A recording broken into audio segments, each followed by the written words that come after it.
Corinthiens 5, 16, on est en train de prier. Amen. Merci Seigneur. Gloire à Dieu, la présence de Dieu est déjà descendue. Amen. Le diable voulait déjà voler la présence de Dieu avec les trucs de la chair. Amen. Merci Seigneur. Le Seigneur a déjà chassé. Moi, je suis venu prier Dieu. Amen. On est venu prier Dieu. Amen. Ça fait plaisir d'entendre les gens qui prient. Hein, quand j'entends la sœur prier là-bas, ça m'élève dans l'esprit, ça m'aide dans la foi. Je veux être attaché aux gens qui prient. Je veux pas être attaché aux personnes qui ne veulent pas prier. 10 ans, on ne veut pas prier pour connaître le Seigneur. Il faut grandir, il faut avancer dans la foi. Hein, il faut avancer dans l'amour de Dieu. La Bible dit, dans le livre de 2 Corinthiens 16, ainsi, dès maintenant, nous ne connaissons personne selon la chair. Amen. Merci Seigneur. Nous ne connaissons personne. Donc, je ne connais personne selon la chair. La Bible est claire là-dessus. Donc, quand tu dis que tu es frère, amen, ou quand tu dis que tu es sœur, on va connaître avec l'Esprit de Dieu qui est en toi. Quand on vient dans la prière comme ça, c'est là que je vais savoir si je suis avec un frère ou bien si je suis avec une sœur. Amen. Merci Seigneur. Voilà, je vais savoir qui tu es quand il va s'agir de Dieu. Amen. C'est pas à l'extérieur de Dieu, c'est quand il s'agit de la foi. Dans l'église, je vais savoir si tu es une vraie sœur ou bien si tu es un vrai frère. C'est là où on va savoir si c'est un vrai pasteur ou bien si c'est seulement un ami. C'est dans la présence de Dieu. Si dans la présence de Dieu, tu es morte ou bien tu es mort, ça sert à quoi? Ça ne sert à rien. Quel est ce genre de fraternité en esprit? On est liés, on est un en esprit dans le Seigneur. Amen. Donc, quand on vient comme ça, l'Esprit de Dieu qui est en toi, l'Esprit de Dieu qui est en l'autre, et puis ça jaillit. Si on est en groupe, et on est au nom de Jésus, tu n'es pas capable de prier. Tu n'es pas capable de louer Dieu. Tu vas le louer quand? Quand tu seras seul? Hein? Il faut savoir quand Satan entre dans ton cœur pour voler l'amour que tu as pour Christ et ton zèle. Amen. Il faut savoir. C'est comme ça qu'il a tué beaucoup d'églises. Vous voyez? Comment on appelle ça? La familiarité dans la chair. La Bible dit que dès maintenant, nous ne connaissons personne selon la chair. Personne. Je ne connais personne selon la chair. Non. Ce n'est pas la chair. Je ne connais personne. Je suis catégorique avec moi-même. Moi-même, je ne me connais pas dans la chair. Amen. Donc, on ne connaît personne sur la chair. On marche dans l'Esprit de Dieu et on a la quête du réveil.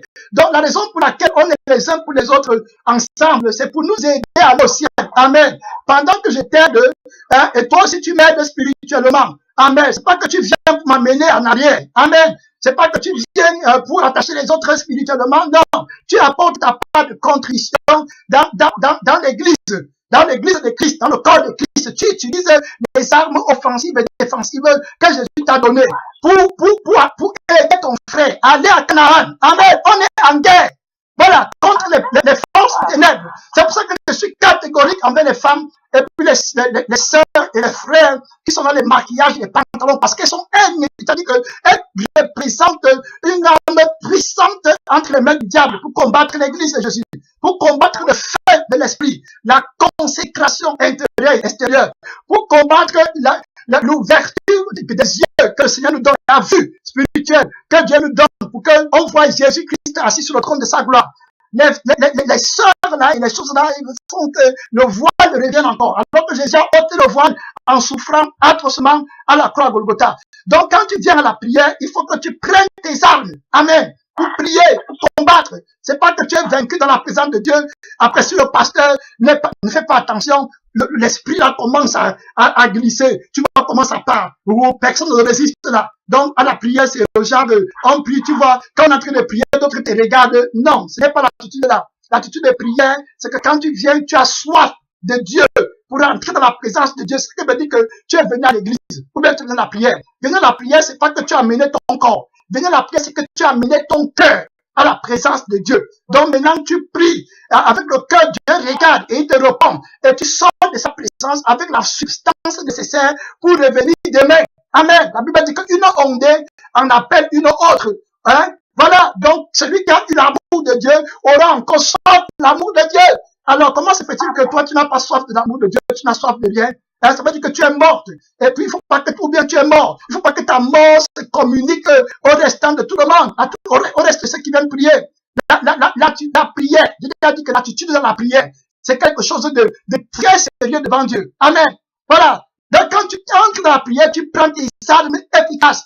Hein? Et puis après, tu vas tomber dans l'hypocrisie. Tu n'entres pas dans la vraie prière pour chercher le Seigneur. Je vous dis ce qui est clair. Il y a beaucoup de chrétiens qui n'ont pas le salut.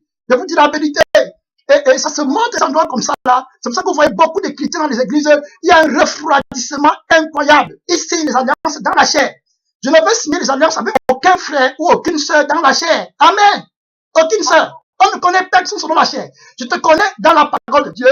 Je te connais dans l'esprit de Dieu. Je te connais dans le sang de Jésus. Je te connais dans la communion fraternelle en esprit avec Jésus-Christ. Je te connais quand on prie. Le Saint-Esprit peut parler par toi. Je te connais parce que tu peux chanter une louange qui va m'édifier et pour aller au ciel parce que nous, on est après le ciel. Amen. C'est notre trésor. On a appelé notre trésor. Vous voyez, quand tu as un trésor et que tu caches le trésor là, ton cœur est là-bas, même si c'est dans la maison. Quand tu viens, tu peux regarder. C'est ça que tu regardes. Pareil aussi pour nous. Notre trésor, c'est la vie éternelle. On ne veut pas être distrait. Amen. Donc, quand on vient ensemble comme ça, on a le ciel qui est notre objectif. Parce que les gens qui sont en enfer, ils ont déjà raté leur course. Ils ne pourront plus jamais sortir de l'enfer. C'est terminé pour eux. Nous, on a encore la grâce, la dernière grâce d'être capable d'entrer au ciel que Jésus nous a donné.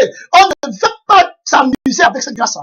On est catégorique. Je vais chasser de moi toute sœur qui ne veut pas prier, qui ne veut pas aimer Jésus. Je vais aller au ciel seul. Je vais chasser toute femme qui ne veut pas prier, qui ne veut pas l'âme de Jésus. Je vais chasser tout frère qui ne veut pas prier, qui ne veut pas l'âme de Jésus. Je vais chasser tout enfant qui ne veut pas prier, qui ne veut pas l'âme de Jésus. Je vais chasser tout. Je vais chasser moi-même, comme Jésus m'a enseigné. Moi-même, qui fait partie de moi, qui ne veut pas prier, qui ne veut pas gêner, qui ne veut pas la gloire éternelle. Je veux le chasser et le Seigneur va m'aider. Amen. C'est la chair. On est en guerre. Les chrétiens, le diable vole leur consécration. Hein? Et puis, leur éveil spirituel, ils ne s'en rendent même pas compte. Et ils sont à l'aise dans la chair. Quelle joie tu dois avoir si ce n'est pas dans la présence de Dieu. Le psalmiste a dit que j'étais dans la joie. Alléluia. Quand on m'a dit, allons dans la maison du Seigneur. Vous voyez, sa joie, c'était le Seigneur. Mais aujourd'hui, les gens, leur joie, ils sont distraits. Donc, quand on dit maintenant la prière est une gêne, ça t'ennuie. Hein? La présence de Dieu, parce que tu es très confortable dans la chair. Ça, c'est la mort éternelle. Et c'est ça qu'on combat. Amen. Maintenant, le Seigneur t'a parlé et il t'a donné un peu de force. Mais quand tu vas rentrer, le diable va venir encore avec sa subtilité, voler la petite consécration, la petite flamme de Dieu, l'amour que Dieu est en train de vouloir attiser en toi. Il va encore venir voler ça. Ça sera les conversations du monde, les conversations qui n'ont rien à voir, la télévision, les mauvais amis. Après, la joie là part. Après, tu vas encore venir prier. Tu ne peux pas marcher comme ça. Il faut que tu coupes les liens et que tu t'attaches soit complètement à Dieu, soit alors tu rentres dans le monde complètement. Amen. On va regarder la parole de Dieu aujourd'hui dans le livre. Le Seigneur a enseigné de ne pas oublier la femme de Lot. La femme de Lot qui a regardé derrière. Elle avait regardé derrière. Il y a beaucoup de chrétiens qui vont regarder derrière. À l'heure du jugement par le feu. Amen. Beaucoup de chrétiens vont regarder derrière. Le jugement par le feu, hein, quand le jugement là va venir, beaucoup de chrétiens qui ne se sont pas préparés vont regarder derrière, comme la femme de Lot a regardé derrière.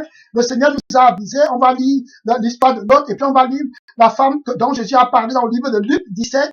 Hein, clair, c'est clair. Les gens tu n'es pas entré, tu n'es pas venu à Jésus-Christ pour aller au ciel, ton cœur est toujours à Sodome et Gomorrhe. Dans le livre de Genèse 19, le verset 12 au verset 21, Genèse 19, le verset 12 au verset 21, là, on connaît bien l'histoire de Sodome et Gomorrhe. C'est là où les anges sont venus pour détruire Sodome et Gomorrhe avec le feu et le soufre pour consumer vif toutes les personnes qui habitaient à Sodome et Gomorrhe. Voilà de même que le Seigneur a exercé le jugement pour les gens de Sodome et de Gomorrhe en les brûlant vifs.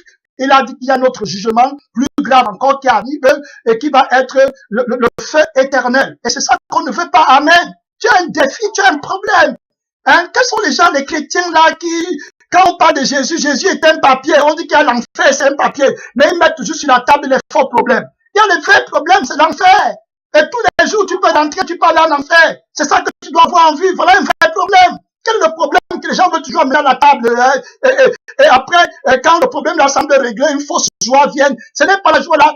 L'église, ce n'est pas la joie que Jésus a promise à l'église. Amen. Il faut être converti et mourir dans l'ancienne vie et entrer en nouveauté de vie avec Christ. Voilà ce que ça veut dire être chrétien. Les pasteurs et les prophètes qui enseignent l'erreur, on va lutter jusqu'à ce que Jésus vienne. Amen. On ne va pas accepter la doctrine là. C'est ça qui amène beaucoup des hommes en enfer. Ils les enseignent le monde et ils les enseignent la joie du monde. Et ils ne sont pas transformés, ils ne connaissent pas Jésus. Tout est lourd pour eux. Ils vont aller, ils entendent qu'il y a une retraite spirituelle. Il part, il fait 2 semaines là-bas, il prie. Mais quand il entre dans le monde, son cœur part encore complet. Quelle retraite spirituelle tu allais faire? Tu allais faire quoi la retraite spirituelle là? Si c'est pour rentrer dans le monde, la retraite spirituelle, le Seigneur t'amène, il te lave, il te donne, il te montre l'avant-goût de l'éternité, mais gagne ce territoire spirituel. Tu vas quitter là ta fermeté, tu rentres encore avec les mondains, tu es encore dans les maquillages, les pantalons, les musiques du monde, les mauvais amis, les réunions, les tontines, les fausses, tout ça. Et puis tu dis que tu es parti. Dans quelle retraite spirituelle tu veux partir? Hein? Quel Jésus même les gens cherchent? Réveillons-nous, on a l'enfer devant. Donc on a l'enfer évité, et puis on a la vie éternelle à gagner. Voilà notre combat sur la terre. Notre combat, ce n'est pas les diplômes, ce n'est pas la maison, ce n'est pas le mariage, ce n'est pas même construire une église, ce n'est pas la gloire. Tu dois aller au ciel. Voilà ce qui compte. Dans les cieux là-bas, les anges et tout ça, ils combattent ces membres pour ton salut. Les démons combattent pour que tu aies un enfer. Voilà la réalité de l'enjeu éternel. Ce que les gens font ici, là, ils sont absorbés dans la rêverie. Là-bas, c'est pas ça qu'on connaît. Ne demande pas, tu viens à la prière, tu es là, quel problème qui te rend rêveuse? Ou bien qu'est-ce qui te rend content pour que tu n'entres pas la parole de Dieu? Tu n'as rien. Quelle joie. Tout ce que tu as, c'est l'enfer éternel, c'est le feu éternel. Tu as eu quoi? Pour être content, pour être à l'aise dans la présence de Dieu. Quand on prie, tu ne veux pas prier. Qu'est-ce que tu as eu? Tu n'as rien eu. Tu es malheureux, tu pars en enfer. Dieu est tant brisé. Tu as besoin d'aller au ciel. Tu as soif. Tes parents ne sont pas sauvés, tes amis ne sont pas sauvés. Quelle aisance tu auras dans ce monde, même pour rire. Je ne sais pas souvent comment les gens sont.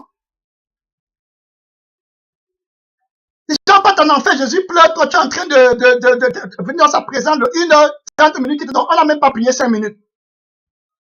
Moi j'ai prié avant de venir, j'ai prié près de 2 heures avant de venir ici là. Donc quand je prie par exemple là, c'est pour aider les autres personnes pour qu'on prie ensemble.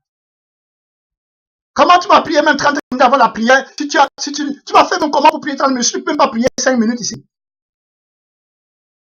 Comme ça que les églises sont mortes. Donc, l'autre vient là-bas avec sa mort dans le cœur, l'autre vient avec sa mort, ils disent tout ce que Jésus arrive à l'église là-bas, ils veulent faire quelque chose, tout est mort. Il n'y a pas de feu.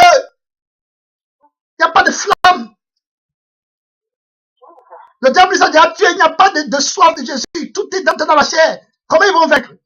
Hein? On va dire rapidement, il va dire au niveau de Genèse 19, le verset 12, la Bible dit, les hommes disent à l'autre, qui as-tu encore ici? Ce sont les anges qui sont venus détruire Sodome et Gomorrhe avec le feu. C'est comme maintenant, le Seigneur nous dit, regardez, il dit, les hommes disent à l'autre, qui as-tu encore ici? Gendre, fils et filles, et tout ce qui t'appartient dans la ville, fais-les sortir de ce lieu. Hein? Car nous allons détruire ce lieu parce que le cri contre ses habitants est grand devant l'Éternel. L'Éternel nous a envoyés pour le détruire. Voilà ce que Dieu dit. Sortez de Babylone, sors du monde. Jésus va détruire.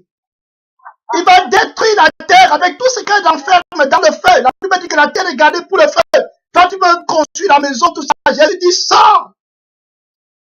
Les anges crient à haute voix, sortez. Le Seigneur va détruire. Venez à Jésus-Christ. Sortez Sodome et Gomorrhe. Ils ne veulent pas. Ils ne veulent pas. Leur cœur est dans Sodome et Gomorrhe. Regardez bien, le Seigneur voulait sauver beaucoup de gens, mais ils ne veulent pas. C'est comme maintenant que les clients sortez. Répandez-vous complètement. Sortez du monde. Sortez. Il dit ceci là. L'autre sorti. Vous voyez, l'autre est sorti. Il parlait à ses gendres qui avaient pris ses filles. Levez-vous, dit-il. Sortez de ce lieu. Car l'Éternel va détruire la ville. Mais aux yeux de ces gendres, il parut plaisanter. Voilà l'esprit là. Eux, ils ont le bien de Sodome et Gomorrhe comme la joie pour eux dans leur cœur. Donc, ils ne peuvent pas voir la colère à venir. Vous voyez, Sodome, c'est tout pour eux. Donc, quand 3 anges viennent leur dire qu'on va détruire la ville, pour eux, c'est une rêverie. Et comme Jésus toujours a la caractéristique de venir toujours comme un homme simple. Amen. Si tu vois Jésus en route, tu vas même cracher sur lui. Jésus va venir comme rien. Donc, vous allez voir les personnes là, dont ils ne vont pas reconnaître Christ et entendre la voix de Dieu. L'autre leur dit que on va détruire toute la vie là, avec le feu et le souffle sortant. Ils ne veulent pas pour eux, c'est comme s'il était en train de te présenter. C'est comme toi là, comme vous qui êtes là, comme nous sommes là. Le Seigneur nous dit qu'il va détruire, sortez, il y a l'enfer. Il crie, mais personne ne peut comprendre. C'est comme la plaisanterie. Ce qui te bloque, c'est que pour toi, c'est le monde ici qui est très important. Tu vois, c'est ça qui compte. Si on t'appelle, on te dit qu'il y a quelque chose au Canada, ah, l'agitation est entrée. Si on t'appelle, on te dit qu'il y a telle personne qui veut t'acheter une voiture. Voilà ton intérêt dans Sodome et Gomorrhe. Mais Sodome et Gomorrhe va te brûler. L'enlèvement arrive. Jésus va enlever l'église. Quand l'église va être enlevée, les gens auront l'argent. L'argent qu'on voyait, ils courent, ils cherchent. Quand l'église va être enlevée, tu vas faire quoi? L'église va partir, les gens vont laisser l'argent en banque. Donc tu vas dire à Jésus que non, je ne veux pas partir, je ne veux pas être enlevé parce que j'ai ma maison. Ta maison, les voitures vont rester. Quand il y aura l'enlèvement, où est ton cœur? Le cœur, il est froid. Jésus a dit la fois dernière à la parole qu'on étudiait que ce peuple m'honore des lèvres. Son cœur est loin. La prière comme ça, il n'y a pas de feu, il n'y a pas de feu. Il n'y a pas de vie. Dans la journée, beaucoup de choses sont entrées dans le cœur. Hein? Et puis dans la journée, maintenant, dans les prières, hein, on ne peut plus prier. La Bible dit qu'aux yeux de ces gendres, il parlait, plaisantait. Le verset 15 dit, dès l'aube du jour, les anges insistaient auprès de l'autre. Regardez, hein, Dieu veut détruire la vie. Il les attend pour qu'ils sortent, hein, mais ils ne veulent pas sortir. Il faut attendre Dieu. Dieu les attend. Je ne sais pas si vous comprenez. La Bible dit que c'est la bonté de Dieu qui nous pousse à la repentance. Et que Dieu ne tarde pas l'accomplissement de sa promesse comme quelques-uns le croient. Mais il attend que tous parviennent à la repentance. Tu vois? Donc le Seigneur attend que les gens se repentent. Mais ils ne veulent pas. Le verset 15 dit, dès l'aube du jour, les anges insistaient auprès de l'autre en disant, lève-toi, prends ta femme et tes deux filles qui se trouvent ici, de peur que tu ne périsses dans la ruine de la vie. Le Saint-Esprit va insister sur toi jusqu'à quand? Regardez qu'il a commencé à dire à l'autre que tu peux, même tes gendres peuvent sortir. Ça veut dire que les maris de ces filles pouvaient sortir. Maintenant, les anges commencent à voir qu'eux ne peuvent pas. Leur cœur, c'est une autre chose. Les gens disent souvent que les pasteurs n'ont pas se décourager. Il faut qu'on fasse attention. Hein? Regardez si les anges ne parlaient plus à l'autre de ces gendres, hein, les gendres de l'autre. Ils avaient déjà oublié, mais ils disaient à l'autre que prends seulement ta femme et tes enfants, sort. C'est déjà grave. Le temps presse. Le Seigneur peut être derrière toi tous les temps. À un moment, la grâce qu'il a mis sur le pasteur, là, sur le frère, il dit, ah, laisse les personnes là, ils ne veulent pas être, laisse, il n'y a plus rien. Le temps s'en va. Dieu, il y a d'autres personnes qui m'attendent. Voilà ce que le Seigneur dit ici à l'autre, que prends ta femme et tes deux filles. Il ne parle plus des gendres. Maintenant, il a dit, le temps devient restreint. Voilà. Et je vais déjà expliquer que Dieu est le Dieu du petit nombre. Les gens qui pensent que Dieu est le Dieu du grand nombre, là, non. Dieu est le Dieu du petit nombre, le petit là. C'est ça que lui regarde. La Bible dit ici là que l'autre sortie, hein, voilà, la Bible dit que, et, comme il tardait, il y a quelqu'un qui dort et ça sort à l'enregistrement. Il y a quelqu'un qui ronfle, ça sort à l'enregistrement. Hein? Il y a quelqu'un qui ronfle. Voilà, la Bible dit, voilà, afin que tu ne périsses dans la ruine de la ville. La Bible dit maintenant, dans le verset 16, et comme il tardait, regardez que même là, l'autre ne sortait pas. Vous voyez un peu? Il tardait. C'est comme toi, tu es là. Regarde combien de fois le Seigneur crie que le diable est en train de voler ton cœur, la joie de Dieu, la force de Dieu, tu n'écoutes pas. Hein? La Bible dit que le verset 16, et comme l'autre tardait, les hommes le saisirent par la main, lui, sa femme et ses deux filles, car l'Éternel voulait l'épargner. Il l'amenait et le laissait hors de la ville. Vous voyez, il fallait que les anges l'arrêtent à la main et le tirent pour qu'il sorte de la ville. Vous voyez comment les gens sont attachés dans Sodome et Gomorrhe, dans le monde présent. Regarde, combien de fois l'Esprit de Dieu a crié pour que tu donnes tout ton cœur à Jésus-Christ. Incapable de le faire. Hein, toujours avec les mondains, toujours avec les choses du monde, toujours avec la tradition ancienne, hein, qu'on avait en Égypte. C'est ça qui doit prévaloir. Et il y en a même qui se plaignent. Il faut que la tradition la prévale à l'église. Et il faut même que la tradition la prévale dans les relations avec d'autres chrétiens. Donc il faut que la tradition ancestrale babylonienne prévale dans l'église, dans la relation. Et que Christ soit renversé. Jésus dérange. Voilà en quelque sorte l'esprit là qui les anime. Ils ne veulent pas se repentir et quitter le monde. Toujours attention aux faux pasteurs, aux faux prophètes, aux fausses sœurs, aux faux frères qui ne sont jamais sortis du monde. Vous voyez, les personnes comme ça ne connaîtront jamais la victoire de Jésus. Jésus a un petit troupeau, petit comme ça, petit. Regardez, Sodome et Gomorrhe, le Seigneur va sortir maintenant seulement 4 personnes. Un de tous Sodome et Gomorrhe.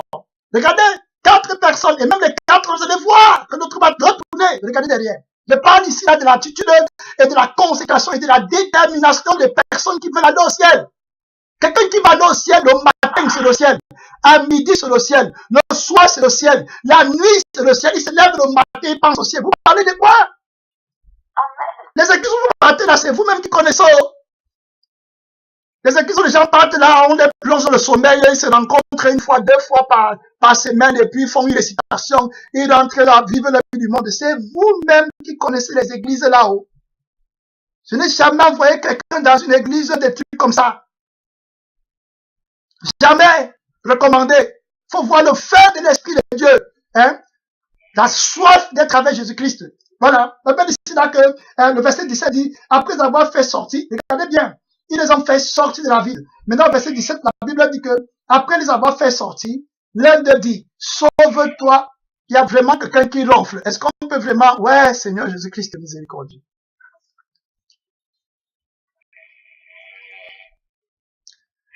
Dans Genèse 19, la Bible dit verset 17, après les avoir fait sortir, l'un d'eux dit, sauve-toi pour ta vie, ne regarde pas derrière toi et ne t'arrête pas dans toute la plaine. Sauve-toi vers la montagne de peur que tu ne périsses. Regardez ce que l'ange lui donne comme instruction. Si un pasteur te dit aujourd'hui, n'est pas toi de détester, il dit que sauve-toi pour ta vie. Ne regarde pas ce qui est à la maison.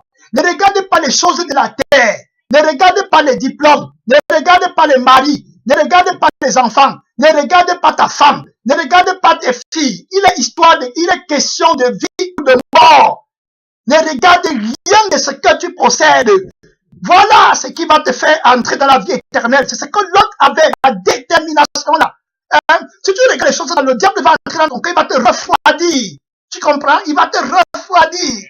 Les inquiétudes de mon fils, de ma mère, ça va te refroidir. Et le Seigneur dit à l'autre qu'il ne faut pas que tu regardes derrière, que rien sur cette terre ne te distrait. Même pas une sœur, même pas un frère, même pas le pasteur, tu le coupes. Le pasteur n'est personne quand il s'agit de Dieu. Quand il s'agit de ta vie, la vie de ton âme, le prix de ton âme, de ton éternité, il a dit que coupe ta main droite, enlève ton œil, si ça va t'empêcher d'aller dans le Canaan céleste. Vous voyez, en train de parler, c'est l'objet d'arrêter le truc de Paris, parce que je crois que c'est là-bas que ça vient. Ok, donc, vous voyez, donc le Seigneur dit que tu coupes, que tu coupes. Voilà ce que le Seigneur est en train de dire. La Bible dit, dans le verset 18, l'autre leur dit, voilà, maintenant, l'autre leur dit, oh non, Seigneur, voilà, voici, j'ai trouvé grâce à tes yeux, et tu as montré la grandeur de ta miséricorde à mon égard, en me conservant la vie, mais je ne puis me sauver à la montagne, avant que le désastre m'atteigne et je périrai. Voici cette ville est assez proche pour que je m'y réfugie, et elle est petite. Oh, que je puisse m'y sauver. N'est-elle pas petite et que mon âme vive? Regardez comment quelqu'un veut faire vivre son âme. Regardez la soif là, pour faire vivre son âme. Regardez la soif, la responsabilité, la connaissance de la valeur de ton âme. Il a déjà quitté Sodome et Gomorrhe, il a quitté tout ce qu'il possédait, et ça ne lui dit rien. Regardez les chrétiens aujourd'hui qui vont vendre leur âme pour les choses de Sodome et Gomorrhe.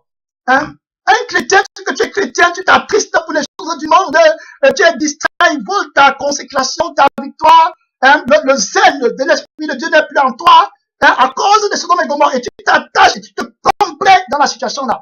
Tu ne fais pas un examen personnel. Hier j'ai cru, j'avais l'onction de Dieu, aujourd'hui je suis où? Quand moi je viens prier, si je fais un examen, j'ai dit que hier, la prière d'hier, Seigneur, je n'ai pas senti que l'Esprit de Dieu me conduisait. C'est quoi cette histoire? Je vous dis la vérité, l'Esprit de Dieu m'écoute.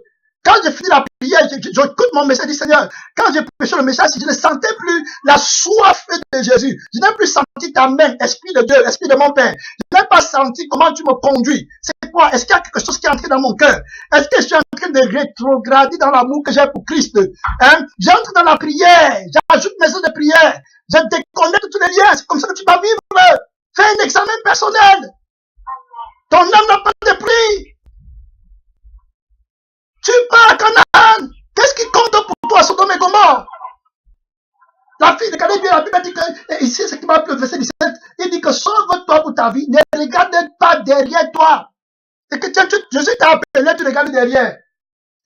Jésus a dit que si quelqu'un, quiconque met la main sur la charrue et regarde en arrière, il n'est pas propre pour le royaume de Dieu. C'est Jésus qui a dit. Ton pasteur va te dire ce que toi tu vas entendre. Ça, ce sont les églises là-bas qui savent où elles partent. Mais l'église que Jésus va construire, le Seigneur que je connais, et le jugement que j'ai appris qu'il réserve à ceux qui meurent là-bas, ce n'est pas la consécration qu'il impose est sévère. Il dit que tu mets ta main sur la charrue, tu regardes derrière, tu n'entreras pas. Il dit à quelqu'un qui avait dit que je m'en vais enterrer mon père et qui ne voulait pas le suivre. Jésus lui dit que laisse les morts enterrer les morts. Toi, va prêcher au nom de Dieu. La consécration, la valeur de ton âme, la valeur de la vie éternelle. Tu connais la souffrance éternelle? Voici une ville qu'on va brûler avec le feu et le soufre. Et ils ne se doutent de rien. Ils sont en train de se marier. On va voir ce que Jésus a enseigné. La consécration, beaucoup de personnes n'entreront pas au ciel. Et quand il faut que je dise la vérité, ce n'est pas tout le monde qui est venu à Jésus qui ira au ciel. Non, ce n'est pas tout le monde. Ça, c'est un fait. Jésus lui-même a prophétisé. Beaucoup vont se retirer. La Bible dit que la foi d'un plus grand nombre l'amour va se refroidir. Vous allez voir, ils ont commencé pour montrer brou parce qu'ils n'ont pas voulu renoncer à eux-mêmes pour que Jésus coupe la mauvaise vie là et qu'ils entrent. Ils n'ont pas voulu couper les liens. D'autres vont tomber à cause de la femme, d'autres vont tomber à cause du mari, d'autres vont tomber à cause de l'orgueil de la vie, d'autres vont tomber à cause de l'église. Ils voulaient une grande église, ils sont venus à Jésus pour que Jésus les donne une grande église. Ils vont tomber, d'autres sont venus parce qu'ils croyaient que tous, en route, ils sont tombés. Ils ne sont pas venus pour que Jésus les conquit, que réussisse à les conquérir. Hein? Voilà, la Bible dit ici là que, regardez au verset 21, on est en train de parler de l'autre. Hein? Maintenant, le Seigneur lui dit, voici, je t'accorde cette grâce, je ne te détruirai pas la vie dont tu parles. Hâte-toi de t'y réfugier, car je ne puis rien faire jusqu'à ce que tu sois arrivé. C'est pour cela que l'on a donné à cette ville le nom de soir. Le verset 23, le soleil se levait sur la terre lorsque l'autre entra dans le soir. Alors l'Éternel fit pleuvoir du ciel sur Sodome et Gomorrhe du soufre et du feu de par l'Éternel. Voilà le sort des gens que tu voyais à Sodome et Gomorrhe. J'ai une belle voiture, j'ai un bon travail, je suis marié, j'ai les enfants, ma famille est bien, je vis bien. Voilà le sort qui les attendait une minute après que l'autre soit sorti de Sodome et Gomorrhe. Ils ne se doutaient de rien. Voilà pourquoi les chrétiens abandonnent Jésus pour aller dans Sodome et Gomorrhe, qui va être détruit par le feu. Voilà pourquoi tu abandonnes, tu murmures. Jésus te dérange. Au lieu de jeûner, prier, que Jésus coupe ça une fois. Tu veux la vie du monde et puis tu veux la vie, la vie de Dieu. Tu veux la vie du péché, tu veux la vie de Dieu. Tu vas aller où avec ça? Tu ne pourras jamais. C'est seulement une histoire de temps. J'avais rencontré un gars qui vendait la drogue et puis une fois son ami est venu me dire par derrière quelque chose qui m'a marqué. Son ami est venu me dire que lui il est en train de vendre la drogue et il croit qu'il est en anglais dit smart, il croit qu'il est très intelligent et qu'il est plus intelligent que la police. Son ami lui dit que quand tu vends la drogue, ce n'est pas une histoire de savoir si on va t'arrêter, mais la question c'est de savoir quand est-ce qu'on va t'arrêter. Parce que si on va t'arrêter, quand tu vends la drogue, parce que son ami a dit, ça m'a frappé. Il y a des chrétiens comme ça, quand tu ne veux pas te repentir complètement, crucifié avec Christ, ce n'est pas une histoire de savoir si tu vas rétrograder. La question c'est de savoir quand est-ce que tu vas rétrograder. Quand on va voir dans la vie de la femme de l'autre, elle va regarder derrière. En fait, tu ne peux pas avancer quand Sodome est dans ton cœur. Jésus va te dire qu'enlève. Il faut que tu me laisses enlever. Sinon, tu vas rentrer. Voilà la Bible qui dit clair, dans le verset 24, alors l'Éternel fit pleuvoir du ciel. C'est comme ça le dernier jour. Jésus a enseigné, ça, on va voir ce que Jésus a enseigné, carrément les mêmes choses. Ce qui a été, c'est ce qui sera. Voilà. Il dit que le Seigneur fit faire pleuvoir à Sodome et Gomorrhe le feu et le soufre, et le feu de par l'Éternel. Il détruisit ces villes, toute la plaine et tous les habitants des villes et les plaintes de la terre. La femme, voilà ce qui nous intéresse ici là. La femme de Lot regarda en arrière et elle devint une statue de sel. Voilà le sort des personnes qui regardent derrière. Mais regarder derrière, c'est pas que il y a un frère qui a rencontré cette femme en enfer. Et puis le frère là, la femme là lui a dit quelque chose qui m'a frappé. Elle a dit que si ceux qui regardent derrière entreront au ciel. C'est que Dieu doit me demander des excuses. Parce qu'elle est en enfer maintenant. Et elle est partie en enfer parce qu'elle a regardé derrière. Le témoin que dit sur l'enfer, ce n'est pas que je monte, c'est une histoire vraie que j'ai entendue d'un frère qui est en enfer. Et le pasteur là, je plus son nom, hein, c'est un pasteur même en plus. Et il dit qu'il a vu la femme de l'autre là-bas. La femme de l'autre lui a dit que si Jésus laisse quelqu'un qui regarde derrière, entre au ciel, il faut qu'il me demande des excuses. Parce que moi, j'ai regardé seulement derrière et il m'a envoyé en enfer. Ça veut regarder derrière. On parle de la grande consécration. Les églises où tu parles te prêches comme ça. Quand vous partez vous associer à la mort, vous aimez la mort, vous aimez les choses du monde pour mourir. Vous mourrez les yeux ouverts, vous mentez vous-même que vous partiez chercher Jésus. Quel Jésus? Quel Jésus tu partais chercher? Tu n'as jamais voulu aller au ciel. La femme de l'autre ici a regardé derrière. Pourquoi elle a regardé derrière? Et puis, le pasteur lui a demandé, mais dis-moi, pourquoi tu as regardé derrière? Elle a donné une autre réponse qui m'a frappé. Elle a dit que, au fait, j'étais sorti de Sodome et Gomorrhe par la grâce de Dieu. Jésus, l'ange m'avait arrêté de sa main. Il m'a tiré de Sodome et Gomorrhe. Mais Sodome et Gomorrhe n'était jamais sorti de mon cœur. Voilà ce qu'elle avait donné comme réponse. Ça vient de l'enfer. Ça vient du diable, ça.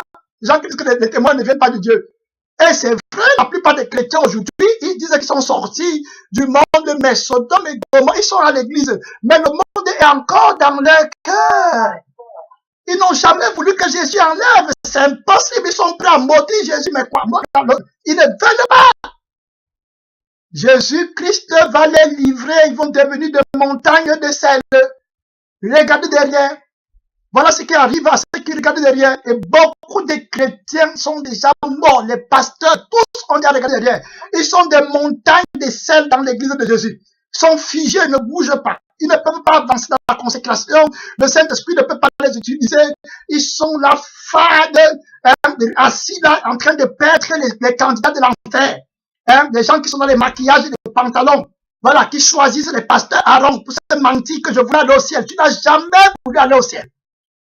Jamais de ta vie voulu aller au ciel. Tu cherchais le monde. Tu croyais que l'ange te disait qu'allons à Sodome et Gomorrhe. Beaucoup de gens, quand on les prêche l'évangile, ils croient que Jésus leur a dit que viens, je vais te donner le monde. Ce n'est pas ça l'évangile. Il a dit qu'il va crucifier le monde avec ses passions et ses désirs. Voilà ce qu'il a dit. Le vrai Jésus. Voilà. Donc, on doit souffrir dans ce monde-ci. Quand il va crucifier notre ancienne vie. La femme de Lot a regardé derrière. Elle est devenue statue de sel. Dieu n'a pas d'amis. Et Lot, quand sa femme a regardé derrière, pourquoi est-ce que Lot n'a pas dit, ma femme a regardé derrière, je m'occupe de ma femme d'abord. Il veut regarder derrière. Non, Dieu a dit de ne pas regarder. Il a laissé sa femme. Je vous dis la vérité, on ne connaît personne selon la chair quand il s'agit de Dieu. Le frère ou la sœur qui regarde derrière, ou bien qui parle de son truc, elle prend sa destination pour l'éternité de son côté. Moi, je continue mon chemin. Toi aussi, la sœur, le pasteur, le prophète qui regarde derrière, ou bien toi, le frère, que tu as quelqu'un qui regarde dans ta famille, tu continues, tu pars Canaan. Ton âme, tu es venu sur cette terre seul, et tu vas partir seul. Personne ne t'accompagnera. Quand tu as la douleur dans ton âme, ce n'est pas l'autre personne qui a la douleur là. Tu es seul. Si quelqu'un veut parler au ciel, c'est sa malédiction, c'est son problème éternel, c'est malheureusement pour lui, ce qui va se passer. Toi, tu t'en vas à Canaan, tu t'appliques une discipline sévère et tu aides les autres personnes avec la discipline que tu as eue. Jésus nous a aidés avec la discipline qu'il a eue du Père. La Bible dit que Jésus il a appris l'obéissance par les choses qu'il a souffert. Donc il était sous la discipline de l'Esprit de Dieu. Et il nous a montré l'exemple, et c'est l'exemple là que tout le monde suit, la discipline. Quand vous partez à l'école, on dit que l'école commence à 7 heures. Tu ne vas pas venir toi, tu veux que ton école commence à 9 heures. Non, c'est 7 heures. Pour tout le monde, la discipline. Donc Jésus a dit que personne ne regarde derrière. Que personne ne prenne quoi que ce soit de Sodome et Gomorrhe. L'autre est sorti bras ballants. La maison, il avait les brebis, il avait les biens. Quand il a tout laissé. Il est sorti avec son âme. Sa femme voulait regarder derrière, elle est devenue montagne de sel. Il n'avait plus de femme. On parle de la dernière heure. Le jugement qui vient par le feu. Qu'elle a entendu que le Seigneur est en train de brûler les biens de Babylone. Son cœur commençait à battre, à regarder derrière. Il est devenu montagne de sel. La mère qui est en enfer, son mari au paradis. Tu vas voir l'autre au paradis et sa femme en enfer. Jésus a prophétisé que de 2 personnes, une sera prise, l'autre laissée.